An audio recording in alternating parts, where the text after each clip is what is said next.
Cette semaine, à Église en sortie, on parle du livre « Quand Jésus pose son regard sur moi » avec son auteur, Monseigneur Pierre Goudreau. On vous présente une chronique des actualités de la rue avec l'abbé Claude Paradis et on parle de l'accompagnement des personnes âgées avec l'auteur Véronique Long.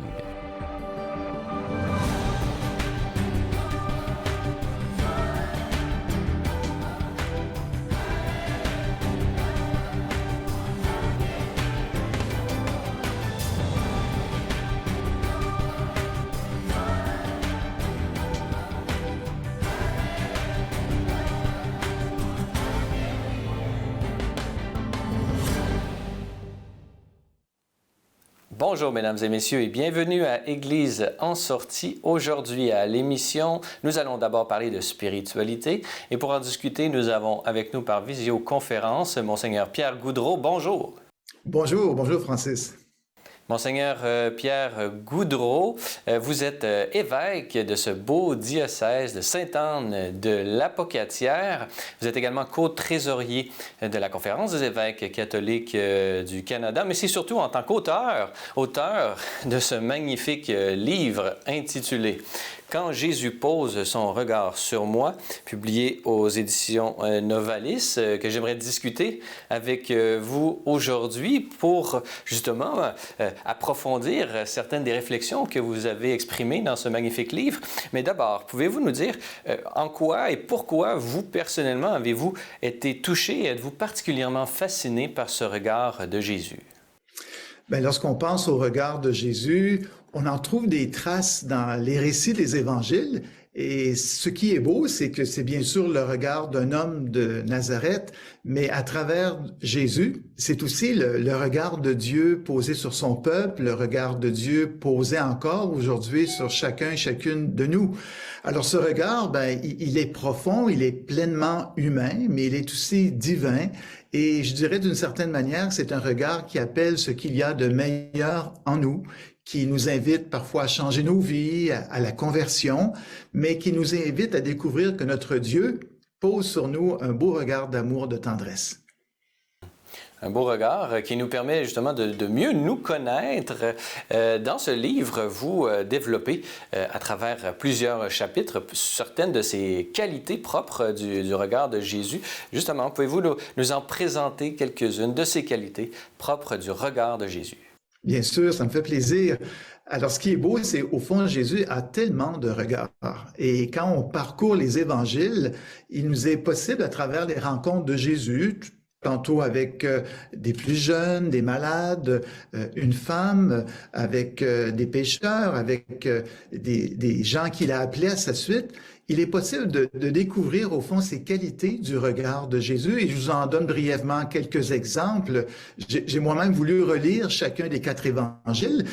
Ou encore avec l'évangile de Matthieu, bien on a ce beau regard intérieur où Jésus s'émerveille tout à coup de voir les porteurs d'une civière avec un homme paralysé et il voit plus loin que l'aspect extérieur, il voit leur cœur, leur foi. Et il voit chez l'homme paralysé, l'infirme, son désir aussi d'être sauvé, d'avoir un certain secours. On a l'évangile de Luc qui est vraiment l'évangile du pardon, de la miséricorde. Et il y a bien sûr ce beau récit avec le père et ses 2 fils, le père prodigue dans son amour, dans sa miséricorde envers son fils qui était perdu et qu'il retrouve. Et enfin, dans l'évangile de Jean, on peut trouver par exemple ce regard émerveillé de Jésus lorsqu'il voit sous le figuier Nathanaël. Et avant même que Philippe ne le conduise jusqu'à lui, bien Jésus s'était émerveillé de voir cet homme qui avait déjà un grand amour de la parole de Dieu et qui cherchait dans la droiture de sa conscience la vérité, qui cherchait Dieu. Alors Jésus pose sur lui un regard émerveillé.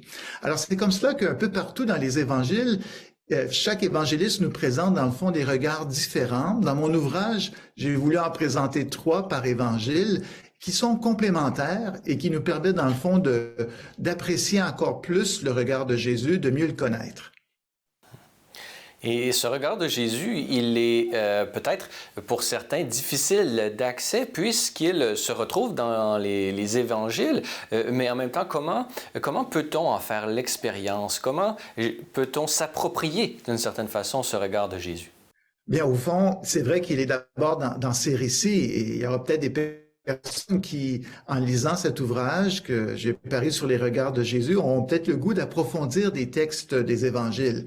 Mais c'est sûrement notre mission aussi comme chrétiens et chrétiennes, et je reprends une très belle idée de Joseph Moins, d'évangéliser. Évangéliser, c'est transmettre un certain regard, c'est transmettre le regard de Jésus. Et alors, ben, j'ose espérer que des personnes, de fait, des chrétiens, des hommes et des femmes, qui par leur manière d'entrer en relation avec les autres, d'aimer les autres, de les accueillir, vont pouvoir transmettre une lueur du regard de Jésus. Parlez-nous, si vous le voulez bien, ce regard de Jésus, une fois qu'on y a accès et qu'on le laisse, on essaie de méditer sur ce regard que Jésus porte sur nous. D'une certaine façon, il nous transforme, il nous révèle à la fois les beautés et les misères qui sont en chacun et en chacune de nous. Parlez-nous un peu comment ce regard transforme-t-il nos personnalités pour le meilleur? Bien, au fond, lorsqu'on s'éveille ou qu'on s'approche du regard de Jésus, qu'on le découvre, inévitablement, en tout cas moi personnellement, c'est l'expérience que j'ai faite, c'est un regard qui appelle en moi, qui appelle en nous ce qu'il y a de meilleur. Et par le fait même, inévitablement, se laisser accueillir, se laisser placer sous le regard de Jésus, nous invite souvent à changer nos vies aussi, à une certaine conversion. Se convertir, c'est se tourner vers Jésus, se tourner vers Dieu, vers les autres. Alors, c'est sûrement le premier bénéfice de découvrir les regards de Jésus, d'essayer de nous exercer aussi à changer nos vies, mais également de voir avec les yeux de Jésus les événements de la vie, les personnes que nous côtoyons et de s'émerveiller au fond qu'il est possible que Jésus encore soit bien présent au milieu de nous par nos regards qui laissent transparaître son propre regard. Pouvez-vous nous donner un exemple? J'imagine que cet ouvrage bénéficie de votre expérience personnelle de regard de Jésus. Est-ce qu'il y en a un en particulier qui vous a particulièrement touché et peut-être transformé et que vous aimeriez nous partager? Oui, bien sûr, il y a sûrement ce regard de bienveillance de Jésus. Hein? On est habité parfois de fausses images de Dieu, d'un Dieu lointain qui peut-être nous juge ou qui nous accepte pas tel que nous sommes. Et pourtant, le regard de Jésus, c'est un regard bienveillant sur chacun et chacune de nous. Alors, ce regard, moi, je l'ai découvert par les évangiles, mais je l'ai découvert aussi, j'en parle à un moment donné, dans ma famille, entre autres avec mon grand-père qui s'émerveillait dans la forêt, il était un trappeur, alors du silence. Et le silence était pour lui un beau chemin de communion avec Dieu. Et plus jeune, il m'a éveillé à écouter le silence. Et c'est peut-être par cet accueil du silence que j'ai pu découvrir à quel point Dieu m'aime, que Dieu nous aime et qu'il est bienveillant envers nous. Et peut-être comme évêque, j'imagine qu'il y a un certain regard de Jésus qui nous est adressé particulièrement dans votre expérience d'évêque de Sainte-Anne de la Pocatière depuis 4 ans. Quel est ce regard qui vous parle particulièrement? Bien, écoutez, avec les gens d'ici, avec les diocésains et diocésaines de Sainte-Anne de la Pocatière, moi j'ai été touché par d'abord les gens qui m'ont bien accueilli et leur regard de tendresse. Alors, un regard de tendresse qui m'a mis en confiance, qui m'a révélé aussi qu'ils sont habités de l'Évangile, qu'ils portent cette présence aussi de Dieu. Et la tendresse, bien au fond, ça transforme, hein, ça nous aide à marcher ensemble dans la mission. Et c'est le regard même, à mon avis, de Dieu qui se fait proche de nous par la tendresse des autres. Et qui a fait de vous peut-être un vrai représentant de cette belle région du bas du fleuve au Québec, dont vous pouvez témoigner de la beauté partout où vous allez. En terminant, Monseigneur Pierre Goudreau, pouvez-vous nous présenter un peu ce que vous espérez, les raisons pour lesquelles vous avez écrit cet ouvrage, mais ce que vous espérez que le lecteur puisse tirer de cette lecture? Bien, écoutez, l'ouvrage comme tel est une belle occasion de vivre une méditation chez soi, à son rythme. Alors moi, je souhaite beaucoup que le lecteur ou la lectrice puisse prendre le temps de découvrir progressivement des regards de Jésus. C'est bon de savoir qu'à la fin de chaque chapitre, il y a aussi des questions d'intégration pour nous aider à mieux accueillir le regard que Jésus pose sur moi. Et je souhaite possiblement qu'en découvrant ces regards de Jésus, bien que dans notre mission d'évangéliser, on ait ce souci aussi de transmettre le regard de Jésus aux autres. Et pour ceux qui veulent en apprendre davantage sur votre expérience, mais également être accompagnés par vous, Monseigneur Pierre Goudreau, de ce regard de Jésus, nous invitons bien évidemment nos téléspectateurs à se procurer et lire ce bel ouvrage dont vous êtes l'auteur, intitulé « Quand Jésus pose son regard sur moi », publié aux éditions Novalis. Alors, Monseigneur Pierre Goudreau, évêque de Sainte-Anne de l'Apocatière et co-trésorier de la Conférence des évêques catholiques du Canada. C'était une joie d'être avec nous pour partager sur votre livre. Alors, merci beaucoup d'avoir été avec nous. Ça me fait plaisir, Francis. Merci.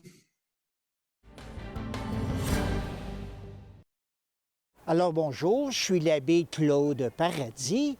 Bienvenue à vos actualités de la rue pour Sel et Lumière. Je vais vous conter un peu mes derniers mois et la semaine passée aussi, et cette semaine. Les derniers mois, j'étais en Gaspésie et sur la Côte-Nord, parce que ça fait à peu près 2 ans et demi que je chemine avec la communauté Myriam de Bethléem. Et cet été, j'ai été nommé Myriam en visitation. C'est-à-dire que je fais partie de la communauté tout en étant pour le diocèse de Montréal, mais je ne suis pas assigné à aucune des maisons. C'est-à-dire que je fais mon ministère dans le monde, et même si je suis avec eux, je suis dans le monde pareil, mais je peux aller de temps à autre à une ou l'autre des maisons dans le monde. Alors voilà pour ça. Alors j'étais bien content. Après 2 ans et demi, j'ai été reconnu et accepté dans cette communauté-là. Il y a beaucoup de jeunes, alors je trouve ça agréable. On fait de l'évangélisation aussi, on fait beaucoup d'approches, alors c'est bien. Bon, maintenant, cette semaine à Montréal, une nuit et une journée, il a fait moins 35. Et malheureusement, on a retrouvé un homme gisant sur le sol, gelé. Il avait 74 ans. Alors là, c'est une enquête du coroner. Et là, je trouve ça déplorable parce que ça prend toujours un drame pour que la ville commence à faire des choses ou que le gouvernement commence à faire des choses.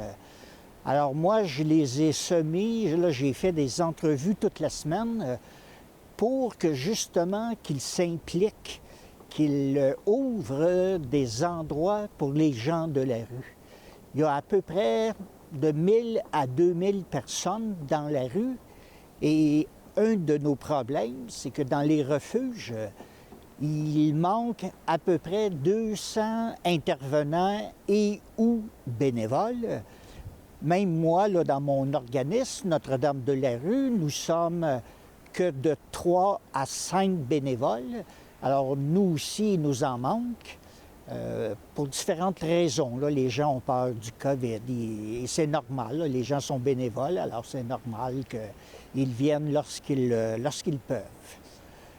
Alors, suite à ce décès, j'ai fait beaucoup de radio et de télévision. Et là, je demandais à la mairesse, parce que la mairesse, elle a reçu 280 millions du gouvernement pour l'itinérance. Alors, je lui demandais où était passé l'argent, où sont les projets, où sont les infrastructures. À chaque hiver, on se fait prendre. Il n'y a jamais rien de fait, hiver après hiver.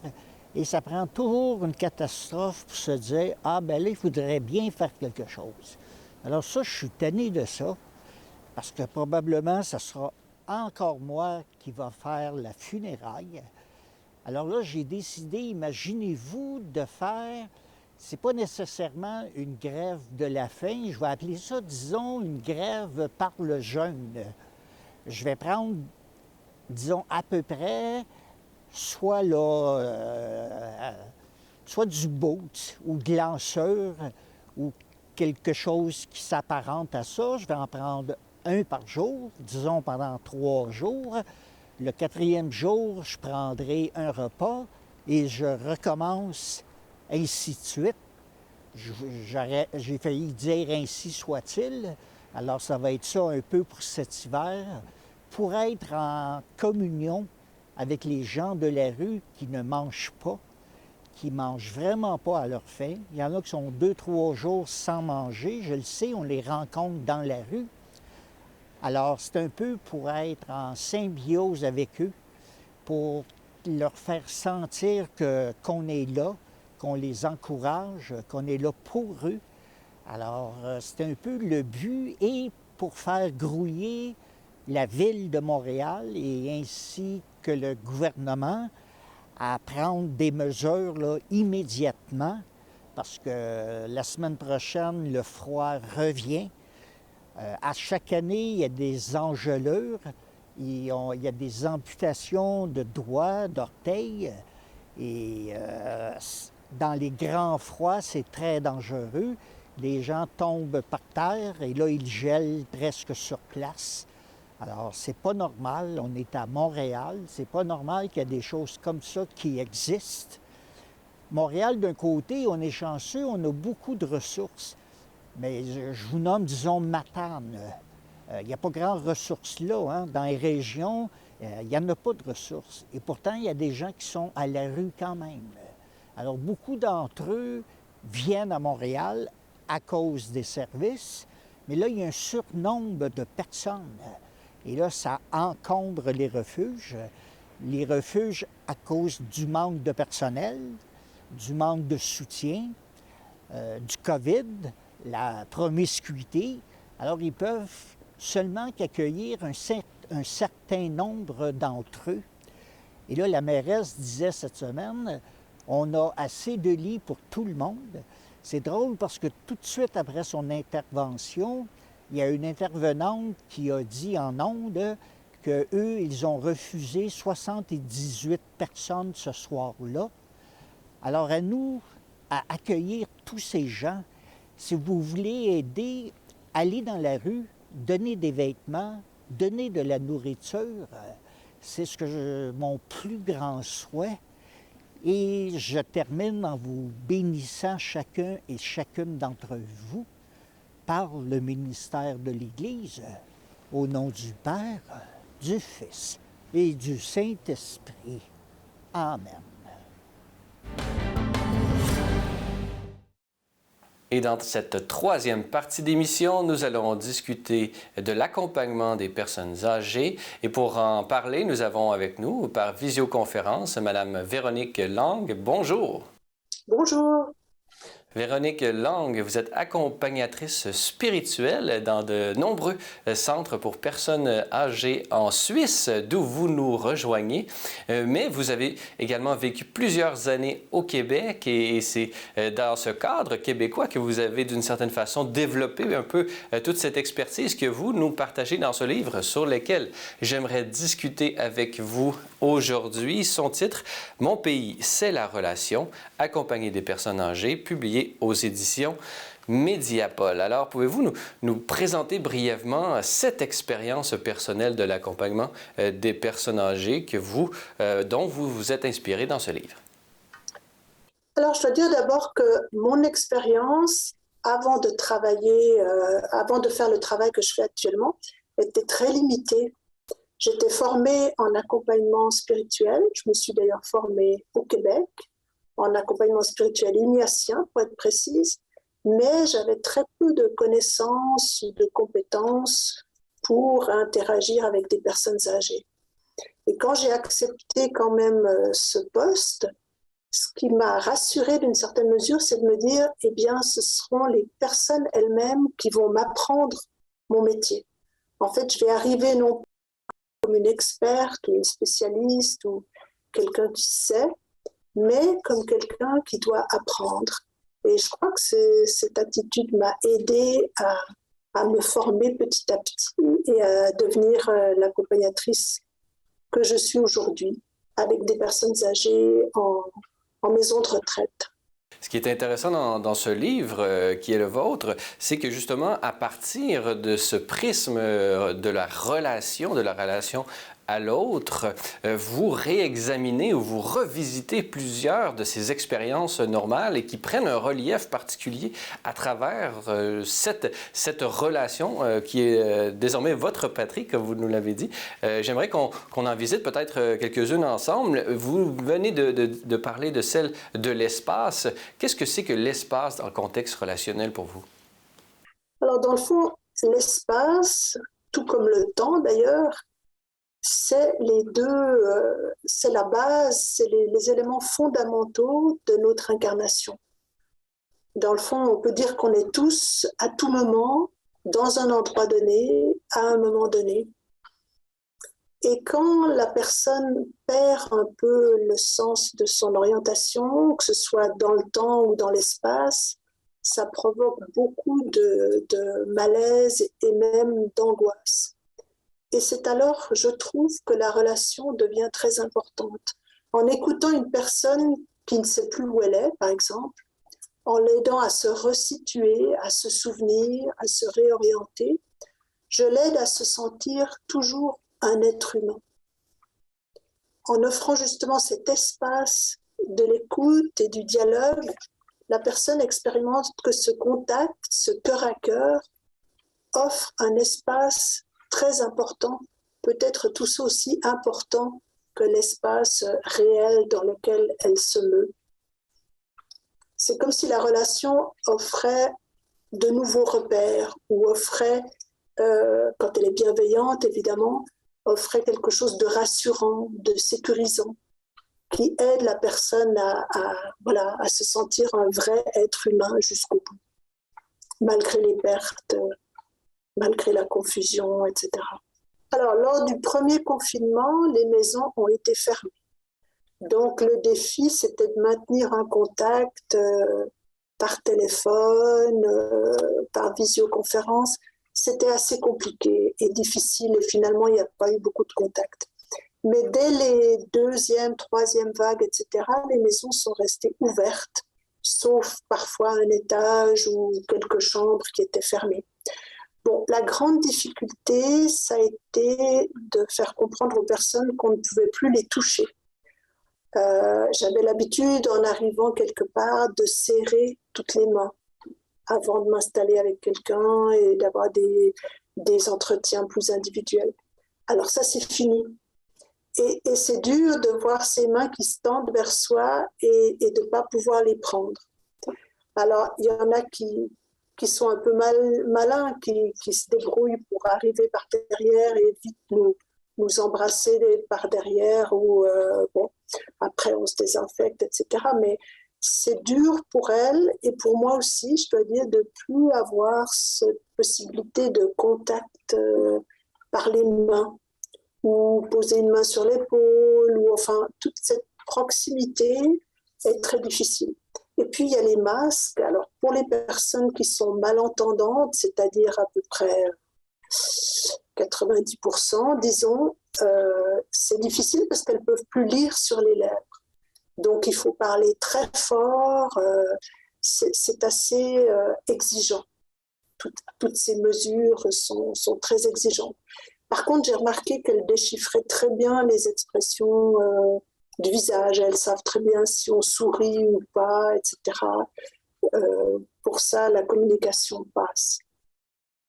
C'est surtout cette impossibilité à avoir le contact physique qui est difficile en ce moment.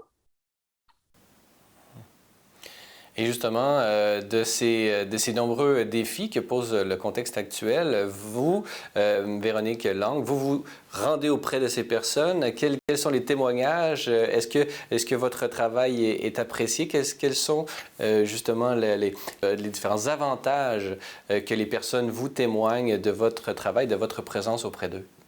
Alors, je dirais qu'il y a une petite proportion de personnes qui sont totalement indifférentes. Ça m'est même arrivé qu'on me chasse d'un endroit. Mais, alors je n'insiste pas évidemment, mais la plupart sont reconnaissantes. Et peut-être je pourrais juste donner un petit témoignage, c'est qu'à un moment donné, on parlait d'enjeux de santé avec une personne, et puis je lui mentionne que j'avais à ce moment-là une allergie au masque. Rien de grave. Mais tout de suite, elle joint les mains et puis elle se met à prier à haute voix et à dire Seigneur, guéris Madame Lang, on a besoin d'elle, il faut absolument que tu fasses quelque chose pour elle, etc. Et j'étais très surprise parce que c'était pas quelqu'un avec qui j'avais l'habitude de prier. Mais tout à coup, je me suis dit, tiens, ma santé lui importe. C'était sa façon de dire on vous aime bien, restez en santé. Et en terminant, quels sont, justement, vous nous avez dressé un beau portrait à la fois des défis et des apports de l'accompagnement spirituel des personnes âgées. Quels sont vos espoirs pour l'accompagnement des personnes âgées dans les années à venir? Alors, j'espère que les besoins spirituels des personnes âgées continuent à être pris en considération. En ce moment, en Suisse en tout cas, la tendance, c'est de garder les personnes âgées à la maison, à domicile, le plus longtemps possible. Et j'espère alors qu'on proposera aussi de l'accompagnement spirituel et pas seulement de l'aide pour les activités quotidiennes, pour la douche, pour la comptabilité, etc., mais aussi pour ce temps gratuit de relation.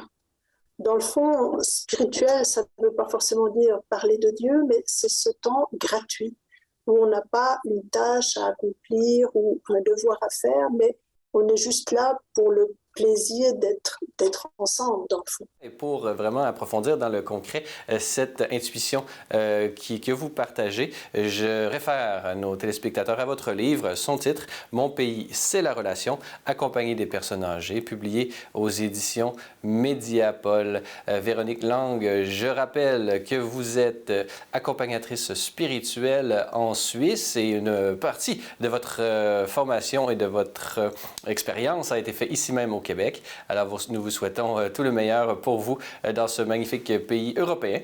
Alors, merci beaucoup d'avoir été avec nous, Véronique Lang. Merci beaucoup. Voilà, c'est tout pour aujourd'hui. N'hésitez pas, si vous avez des questions ou commentaires, vous pouvez nous écrire à l'adresse qui apparaît au bas de l'écran. Notez que vous retrouverez l'ensemble de nos émissions sur notre site Internet au www.slmedia.org/fr. Sur ce, je vous souhaite une très belle soirée à notre antenne.